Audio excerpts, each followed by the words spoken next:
So this is our introductory video on our new unit on sequences and series.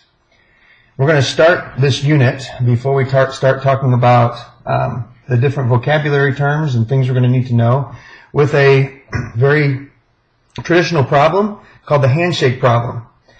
This problem deals with, let's say you have a party and everybody at your party shakes the hand of everybody else at your party.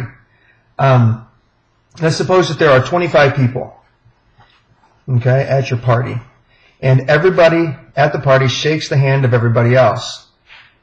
The question that we want to know is, how many shakes are there? How many shakes are there? So we're going to do this by developing a pattern of numbers that we can look at to answer that question. And we're going to break it down into some smaller examples. Instead of looking at 25 people, we're going to start with just a smaller amount of people and then a smaller amount of handshakes. So, for example, let's say that there's just one person in the room. If there's just one person in the room, you're not going to have any handshakes. Okay, we're going to assume you can't shake the hand of yourself. So there's no handshakes. But if there are two people in the room, then it would look something like this. We just have one handshake. If there are three people in the room, we add another person to the mix, then we add two more handshakes, which means there are a total of 1, 2, 3 shakes possible. If we keep going and say there are 4 people in the room, I add a fourth person, then this fourth person can shake this person's hand, and this person's hand for a total of 6 handshakes. With 1, 2, 3, 4, 5, and 6 handshakes. If we keep going and see if we can develop a pattern here that we could recognize to answer our question, with a fifth person, this is probably going to be the last one I'm going to be able to diagram here, we're going to add 1, 2, 3, 4 more handshakes for a total of 10 shakes. So what we want to do is see if we can look at this relationship, this pattern, and come up with some type of formula or equation or way that we can answer our question about 25 people in the room. So here's what we're dealing with. We're dealing with a pattern that is called a sequence. And this would be one of your terms that you should know. A sequence is just an ordered list of numbers. An ordered list of numbers. You should be taking notes on this part somewhere in your notebook or on a piece of paper so that you can refer back to it later on. So we have a sequence. Now a sequence has a part to it that we call a term. And a term is specifically just each number that's in the sequence or the ordered list of numbers. So we're going to designate or denote each term as a sub n. When we talk about a sub n, we're talking about an actual term. N would designate the term number. The term number. So for example, we can take this pattern that we have here and kind of write it like this. Let's say we have our first term. We're going to let these be our term numbers, and this is our pattern here. Our first term is a 0. Our second term in our pattern is a 1. Our third term is a 3. Our fourth term is a 6, and so on. So we have the actual term is the 0, 1, 3, 6, and 10. And we designate each of these terms with n. So these are our n's. And this is like a sub 1. This is a sub 2, a sub 3, and so on. So if I asked you, what is a sub 5? A sub 5 is simply the fifth term in our sequence, and the fifth term is 10. If I asked you what a sub 6 was, now we haven't really gotten this far with our diagram, but the sixth term would be the next term in our pattern. Some of you may know what this number is already, but I want us to take a look at this pattern and see if we can come up with what the sixth term would be. One of the things that we can do with this is to look at this in kind of a recursive way we're going to talk about here in a little bit. A recursive way is look at the previous term.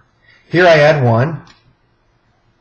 I added 1. Then to get from 1 to 3, I added 2.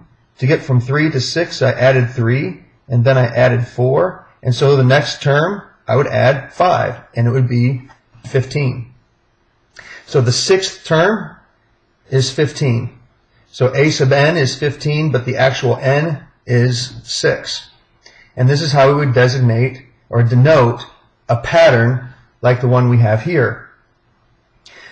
So we want to start looking at how we can describe this pattern.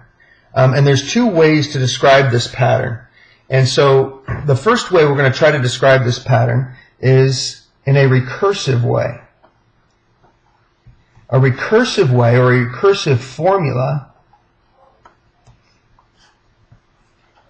is a formula that is based on or relates each term the previous term.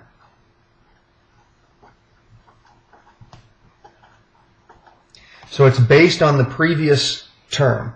So for example, in our pattern that we have here, if I want to find the 6th term, I could take the 5th term and add 5. If I want to find the 7th term, I could take the 6th term and add 6. A recursive formula for this particular example would look something like this. To get a term number, a sub n, I'm going to take the previous term. I'm going to denote the previous term as a sub n minus 1. So for example, if n is 6 here, which means I'm looking for the 6th term, I'm going to take a sub n minus 1, which is 6 minus 1, or a sub 5. I'm going to take the 5th term. And what am I going to do to the 5th term? Well, I'm going to take the 5th term and just add n minus 1 to it. So in order, like for example here, to get the 6th term, I added 5, which matches this number. To get the 5th term, I added 4, which matches this number, okay, which is the previous term. So for example, the way this would look if I was trying to find the 6th term, if I want to plug my numbers into this formula, I would have a sub 6. I want to find a sub 6. Well, this means I'm going to take a sub 6 minus 1 and add, my n is 6 minus 1. So in other words, to find a sub 6, it's going to be a sub 5 plus 5. In other words, I'm going to take the 5th term and I'm going to add 5 to it, which means a sub 6 is going to be equal to a sub 5 is 10 plus 5, which gives me 15. So this is a nice way of finding a term, but it has some drawbacks to it, because in order to get the 8th term, I need to know the 7th term. And in order to get the 7th term, I need to know the 6th term, and so on. So it causes us a problem with our example because we want to know the 25th term. And in order to know the 25th term, we would have to know the 24th term. And in order to know the 24th term, we'd have to know the 23rd term, and so on. However, this is nice, and it does have its purposes, especially for like a spreadsheet in a computer. If you are working on a spreadsheet in a computer, you can type this in on the computer and fill it down, and then you can have a nice list developed by your computer that gives you every single term from the 1st term through the 100th term, or however far you were able to fill down. So that's a recursive formula. The other way to look at a pattern like this is with what is called an explicit formula. An explicit formula is based on the term number. It's based on n. N is the term number. So in other words, instead of looking at finding the 6th term, instead of looking at the previous term and trying to figure out, well, what do we do to 10 to get the previous term? We're going to look for, what do we do to 6 to get the next term? Well, we need to look at a pattern here. Is there a way that we can figure out, what do we do to 2 to get 1? What do we do to 3 to get 3? What do we do to 4 to get 6? There is a pattern here, and I don't know if you were able to recognize this or not, but maybe this will help. If I want to find the third term, I could take 3 times 2. Well, 3 times 2 is 6, but that's half of that.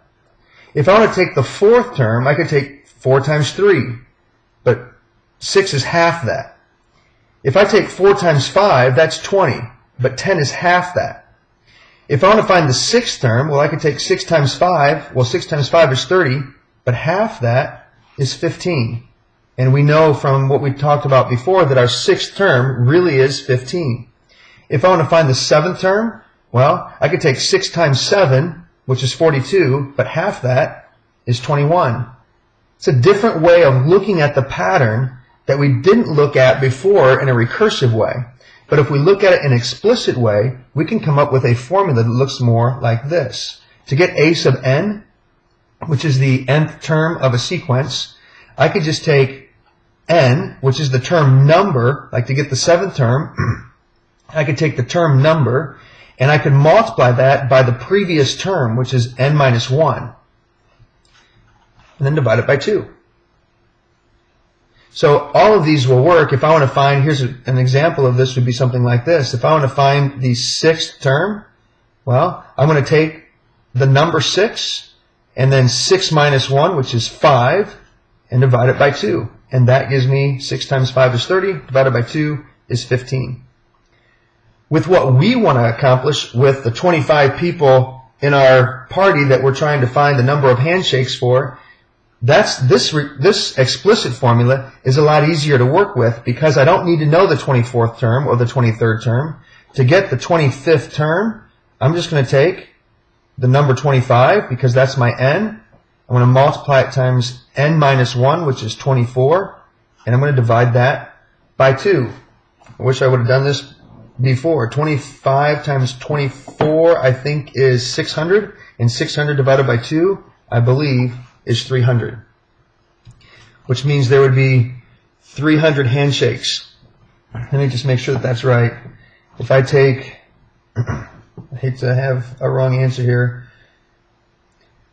so now I'm getting out my phone to make sure that this is going to be right here. If I take 25 times 24, that is 600. So half of that is 300. So the answer to our question, our original question, is that we would have 300 handshakes.